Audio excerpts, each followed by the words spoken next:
కోనసీమ కాకినాడ జిల్లాలపై మొంతా తుఫాన్ తీవ్ర ప్రభావం చూపనుంది. కాకినాడకు దక్షిణంగా తీరం దాటొచ్చని అధికారులు అంచనా వేస్తున్నారు. తీరం దాటే సమయంలో గంటకు 100 నుంచి 110 కిలోమీటర్ల వేగంతో గాలులు వీస్తాయని అధికారులు అంటున్నారు.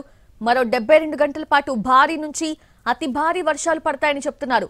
రాష్ట్ర ప్రభుత్వం ఎప్పటికప్పుడు తుఫాన్పై రివ్యూ చేస్తోంది. ఉన్నతాధికారులు తుఫాన్ ప్రభావిత ప్రాంతాల్లో పరిస్థితిని సమీక్షిస్తున్నారు. విద్యుత్, టెలికాం వ్యవస్థలపై తీవ్ర ప్రభావం ఉండే అవకాశం ఉండటంతో అందరినీ అలర్ట్ చేస్తున్నారు. రాయలసీమ నుంచి అదనపు సిబ్బందిని తుఫాన్ ప్రభావిత జిల్లాలకు తరలిస్తున్నారు.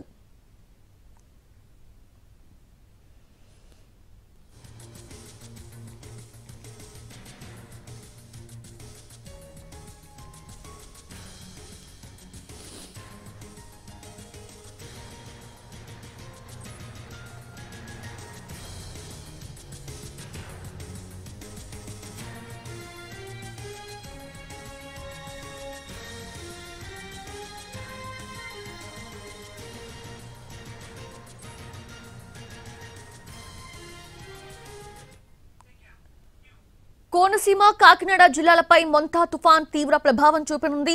కాకినాడకు దక్షిణంగా తీరం దాటొచ్చని అధికారులు అంచనా వేస్తున్నారు.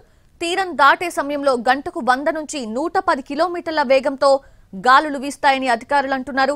మరో 72 గంటల పాటు కూడా భారీ నుంచి అతి భారీ వర్షాలు పడతాయని చెప్తున్నారు. రాష్ట్ర ప్రభుత్వం ఎప్పటికప్పుడు తుఫాన్పై రివ్యూ చేస్తోంది. ఉన్నతాధికారులు తుఫాన్ ప్రభావిత ప్రాంతాల్లో పరిస్థితిని సమీక్షిస్తున్నారు. విద్యుత్, టెలికాం వ్యవస్థలపై తీవ్ర ప్రభావం ఉండే అవకాశం ఉండటంతో అందరినీ అలర్ట్ చేస్తున్నారు. ఇక రాయలసీమ నుంచి అదనపు సిబ్బందిని తుఫాన్ ప్రభావిత జిల్లాలకు తరలిస్తున్నారు.